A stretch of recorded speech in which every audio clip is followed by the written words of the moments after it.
तो इस वक्त हमारे समक्ष है डॉक्टर अतुल शिंगरापुरे जी, जो कि डेंटल सर्जन है। सर, हम आपसे ये जानना चाहेंगे कि ये जो कोरोना के जो पार्श्वभूमि में जो एपिडेमिक जो बढ़ा हुआ है, उसमें लोगों में एक तरह से एक पैनिक है। लोग क्लिनिक आने के लिए भी काफ़ी घबरा रहे, जबकि आप ICMR के पूरे गाइडलाइंस को फॉलो कर रहे हैं। लेकिन आप ये बताइए कि जो फियर लोगों को दिलो दिमाग में बैठा हुआ है, तो आप उसे कैसा निराकरण करते हैं? और सेकंड थिंग, ये जो कोरोना का जो चल रहा है अभी ये संकट काल, इसमें आपकी क्या राय है और आपका क्या एनालिसिस है, उस बारे में बताइए। धन्यवाद। मैं doctor Atul Shringarpure, managing director bright smile dental clinic Laxmi Nagar. बहुत समय से हम लोग इस कोरोना की परिस्थिति से गुजर रहे हैं और हमें ये लग भी रहा है कि ये कब ठीक होगा, कब हम लोग इसमें से बाहर आएंगे। और सबकी कोशिश चालू है, सब एक दूसरे का साथ दे रहे हैं, लेकिन फिर भी कहीं ना कहीं जन सामान्य में एक गलत फहमी है कि अगर ये चीज हमें हो गई तो इसमें से कोई निवारण नहीं है, या ये ठीक नहीं हो सकता है, या इसमें से हमारी किसी की जान जा सकती है, या जिसको भी ये होता है उसको अपने जान से हाथ धोना पड़ता है। और ये कहीं पे भी फैल सकता है, ये हवा में भी हो सकता है। और इसके वजह से कुछ लोगों ने बहुत ज़्यादा एक के ऊपर एक मास्क पहनना शुरू कर दिया। उनको उसके वजह से ऑक्सीजन की कमी हो गई तो दम घुटने लगा। कुछ लोगों ने मास्क पहनना बिल्कुल ही छोड़ दिया और उसके वजह से उनको इन्फेक्शन जल्दी हो गया।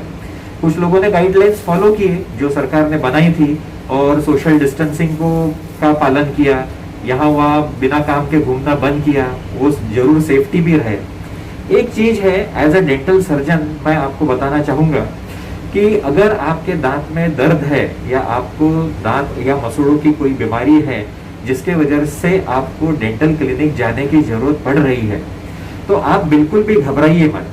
सबसे पहले आपके डॉक्टर को आप कॉल कीजिए, उन्हें पहले अपनी बीमारी के बारे में, अपनी तकलीफ के बारे में बताइए। हो सकता है कि वो आपको फोन पर मैसेज करके या वीडियो कॉलिंग करके आपके तकलीफ का निवारण कर दे, आपको कुछ दवाई बताएं, ताकि कुछ समय तक आप क्लिनिक में ना जाएं तो भी चल सकता है। बट अगर बार बार दवाई देने के बाद में भी ये अगर ठीक नहीं हो रहा है तो आपको डेंटल क्लिनिक जाने की जरूरत रह सकती है, लेकिन इसमें घबराने की कोई बात नहीं है। इंडियन डेंटल एसोसिएशन ICMR के गाइडलाइंस के हिसाब से जो पेशेंट्स है उनकी केयर और उनकी सेफ्टी सबसे पहली प्रायोरिटी पे आता है। हर पेशेंट का प्रॉपर टेम्परेचर स्कैनिंग और पल्स ऑक्सीमीटर से पहले निदान किया जाता है। उससे एक कंसेंट फॉर्म भराया जाता है कि वो कौन से एरिया से आ रहे हैं और कहाँ रहते हैं, उनका मोबाइल नंबर लिया जाता है, ताकि इनकेस अगर कोई ऐसी अनहोनी घटना उनके आसपास में हो या ऐसे महसूस हो तो उन्हें उसमें से बचाया जा सके, इसके लिए ये है। उसके बाद क्लिनिक में जाने के बाद ट्रीटमेंट के पहले हेड कैप, डिस्पोजेबल शू कवर्स, हैंड ग्लोव्स और ये सब पहनने के बाद जब आप ट्रीटमेंट चेम्बर में जाते हैं तो सबसे पहले आपको बिटाडिन गार्गल से मुंह धोने के लिए बताते हैं। जब आप उससे कुल्ला कर लेते हैं तो वैसे ही इन्फेक्शन का जो रोल है वो थोड़ा कम हो जाता है। कम से कम समय में अच्छे से अच्छी और ज्यादा से ज्यादा ट्रीटमेंट करने के लिए आपके डेंटिस्ट जरूर आपकी सहायता करेंगे और आपके दुख और दर्द को तुरंत मिटाने की कोशिश करेंगे। अगर आपको फिर से क्लिनिक जाने की जरूरत पड़ती है तो आप जरूर पहले अपॉइंटमेंट लेके ही जाएं, क्योंकि एज अ डेंटिस्ट अभी फिलहाल IDA और ICMR के गाइडलाइंस के हिसाब से हमारे वर्किंग टाइम्स थोड़े कम हो गए हैं। PPE किट्स और डबल मास्क और बाकी चीजों को पहनते हुए हम लोगों के काम करने की थोड़ी सी क्षमता भी थोड़ी सी कम हो गई है। तो जिस काम के लिए हमें पहले 15 से 20 मिनट लगते थे, अब 40 मिनट से 1 घंटा लग सकता है। इसीलिए अगर आप अपॉइंटमेंट लेकर और बराबर नियोजित समय पर अगर जाएंगे तो आपको ज्यादा देर रुकना भी नहीं पड़ेगा और वहां पे ज्यादा भीड़ भी नहीं होगी। इस तरीके से एक दूसरे को इन्फेक्शन भी नहीं फैलेगा और हर डेंटल क्लिनिक में प्रॉपर डीफॉगिंग, फ्यूमिगेशन, पूरे प्रोटोकॉल्स फॉलो किए जा रहे हैं। ऑटोक्लेव किए हुए इंस्ट्रूमेंट से जब आपका चेकअप होता है तो बिल्कुल भी आपको क्रॉस इन्फेक्शन के चांसेस नहीं रहेंगे। लेकिन ये बिल्कुल भी मत सोचिए कि आप डेंटल क्लिनिक गए और उसके बाद अगर आपको इन्फेक्शन हुआ तो इसकी जिम्मेदारी ना सिर्फ डेंटिस्ट की ही या उनके स्टाफ की है, ऐसा भी हो सकता है कि हमें इन्फेक्शन कहीं बाहर रास्ते में, बाजार में या किसी और रिलेटिव्स के थ्रू भी हो सकता है। अगर इन्फेक्शन होता भी है तो डरने की कोई बात नहीं है, ये जरूर कुछ समय में ही ठीक हो जाएगा। अगर आपने अपनी रोग प्रतिकार शक्ति या अपनी इम्यूनिटी को ठीक से मेंटेन किया है या बूस्ट अप किया है तो जरूर आप इस बीमारी से बाहर आ सकते हैं, इसे बहुत अच्छे से फाइट कर सकते हैं और आप और आपका पूरा परिवार सेफ रह सकता है।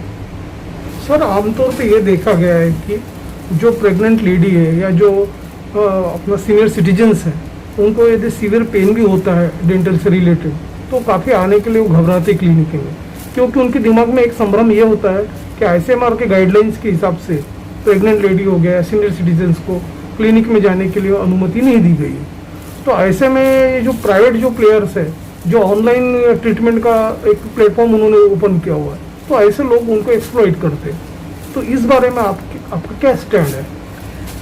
जो भी वयोवृद्ध लोग हैं या प्रेग्नेंट लेडीज है, अगर उनको कोई डेंटल प्रॉब्लम होता है, दर्द होता है, सूजन आती है, तो जरूर पहले अपने डेंटिस्ट को कॉल करके अपना प्रॉब्लम पूरा बताएं और उस हिसाब से अगर वो ऑनलाइन फ़ोन पे अगर आपको कुछ मेडिसिन बताते हैं तो पहले उसका सेवन करें। उसके बाद में भी अगर वो बोलते हैं कि एक बार आके दिखाना जरूरी रहेगा तो एक बार जाके तुरंत ट्रीटमेंट करवा लेने से अगर लंबे समय तक आराम मिलता है तो वो ज़्यादा अच्छा रहेगा, ना कि बार बार सिर्फ दवाइयाँ लेते रहना और उस तकलीफ को और ज़्यादा बढ़ाना। लेकिन प्रेग्नेंट लेडीज और जो वयोवृद्ध लोग हैं उनको डेंटल क्लिनिक में जाने की बंदी है, ये ऐसा बिल्कुल भी नहीं है। जो केयर डॉक्टर्स और स्टाफ अपनी खुद की ले रहे हैं वैसी ही केयर वो बाकी सब पेशेंट्स की भी ले रहे हैं। और आप जिस क्लिनिक में पूरे गाइडलाइंस फॉलो किए जा रहे हैं, पूरे प्रोटोकॉल्स स्टरलाइजेशन के फॉलो हो रहे हैं, वहाँ पे आपकी सेफ्टी डेफिनेटली गारंटेड है। आप बिल्कुल भी मत डरिए और अपनी ट्रीटमेंट जरूर करवा लीजिए। बहुत से डेंटिस्ट से हमने जब बात किया तो एक बात ये भी सामने में आई कि ये जो डेंटल एक्सपेंसेस काफ़ी बढ़ चुके हैं, क्योंकि ये जो मेजर्स जो है अभी जो कोरोना के मेजर्स के लिए जो नए नए इक्विपमेंट्स लग रहे हैं, जैसे PPI किट हो गया, ये बाकी के जो इंस्ट्रूमेंट्स को कवर अप करने के लिए जो और भी चीज़ें जो लग रही है वो कॉस्टली होने की वजह से डेंटल कॉस्ट भी बढ़ गया। तो आप इस चीज़ को एक्सेप्ट करते हो क्या?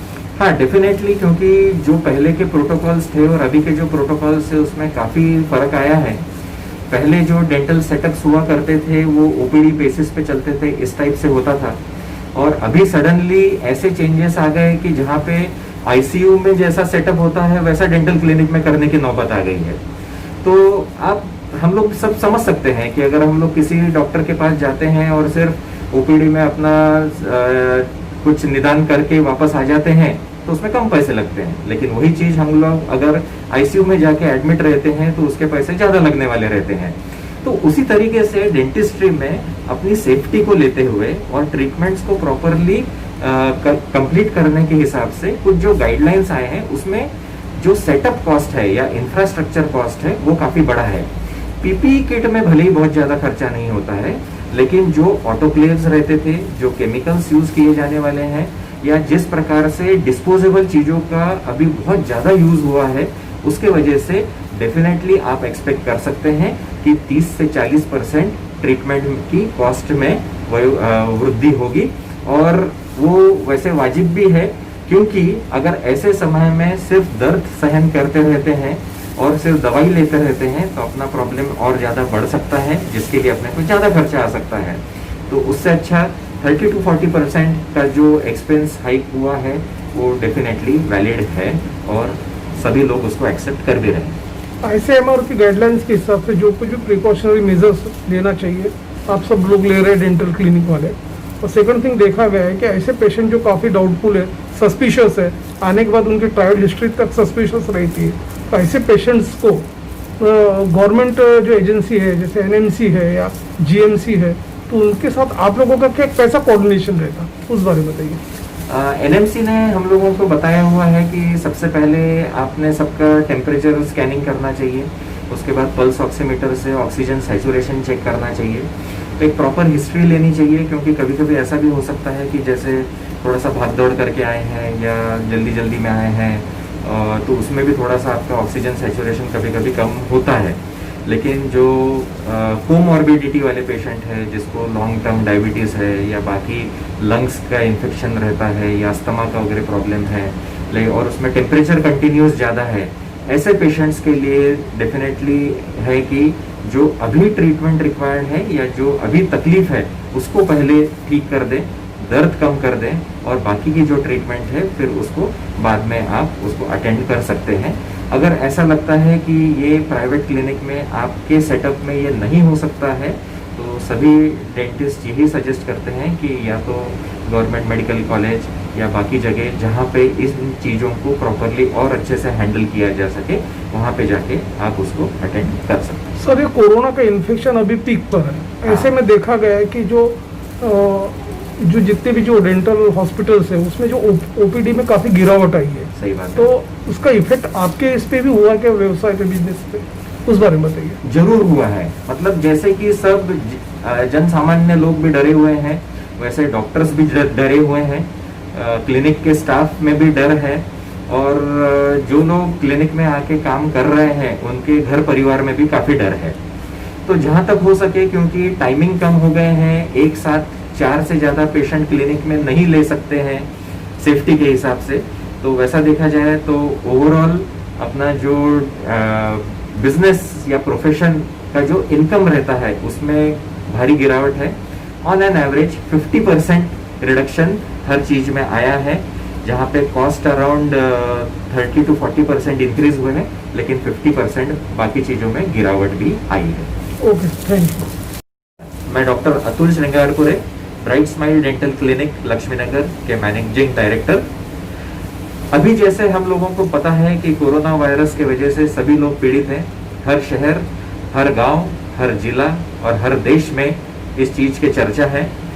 जन सामान्य में हमें इसका बहुत डर है, लेकिन डरने की जरूरत नहीं है।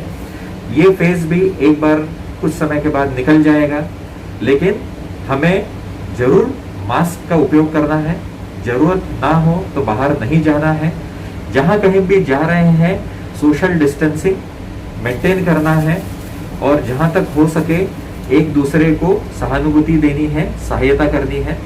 हमारी सेवा के लिए, हमें इस रोग से दूर रखने के लिए पुलिसकर्मी, सफाई कर्मी, मीडिया और जर्नलिस्ट, बहुत सारे लोग आगे आए हैं। डॉक्टर्स, नर्सेस अपना काम कर रहे हैं। अगर आपके सोसाइटी में, आपके घर में, आपके बस्ती में ऐसे लोग हैं जो लोगों की सेवा करते हुए वो कोरोना वायरस से अफेक्ट हुए हैं, तो बिल्कुल भी उन्हें गलत नज़रों से ना देखिए। इनफैक्ट उनकी सहायता कीजिए, उनका हौसला बढ़ाइए, और उन्हें हम लोग सैल्यूट करना चाहिए, क्योंकि इन लोगों की वजह से ही आज हम अपने घरों में सुरक्षित हैं, क्योंकि इन लोगों ने अपना घर छोड़ के बाहर जाके कोरोना से पूरी लड़ाई लड़ने की जंग हासिल की।